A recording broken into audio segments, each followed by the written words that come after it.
খাইছে দাঁড়িয়ে ওলা বাজ্য করছে মুসল। আজ 14 বছর আগের ঘটনা। আমি আর আমার বন্ধু আছেন, তামাম মিল আসলাম আমরা দুজন। তা আমরা বসতে একটা সেরি আছেন, তামাম ভালো লাগতো আমার। তারপরে করলাম বন্ধুরা, বন্ধু তুই আমার এই সেরিটার ফটাই দে। তা করলো বন্ধু তোর তুই ভালো লাগা তো কিন্তু ব্যাপার না, তো হ্যাঁ কিবা ফটাই দেম, আমার তো কিন্তু রাস্তা পাইতেছেন। তারপর তুই সিডি লেগে দাম, সিডি না দেম। বন্ধুর কথা হইন না সিডি লেয়া স্টার্ট করলাম, মনে যত আবেগ আছেন সিডির মধ্যে লেয়া শুরু করলাম। বন্ধুরে দেই, বন্ধু নেয়া দেয়, কিন্তু 10-15 দিন হয়ে গেছে সিডির কিন্তু রিপ্লাই না। তারপরে বন্ধুরে যে গেলাম, কিরো বন্ধু সিডির কিন্তু রিপ্লাই না, তুই নেয়া দেস না নাই হুদাই কস। আমি নেয়া দেই, সেরি মানুষ সরম বেশি এর লিগে রিপ্লাই দেয় না, লাহে দিলে দিব। হ্যাঁ সিডি পরে হ্যাঁ আসে, হ্যাঁ রিপ্লাই দিব।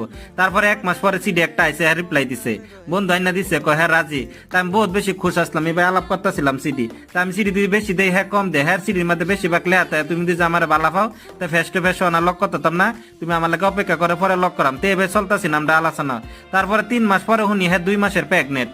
তারপরে এই খবর হইন না আমার চোখ কপাল, আমি একদম রাতে দিনে একদম আমার খাওয়া নাই, আমি খাওয়া পানি ছাইরা দিছি। এটা কি হইলো, এটা কি শুনলাম। তারপর আমার বন্ধু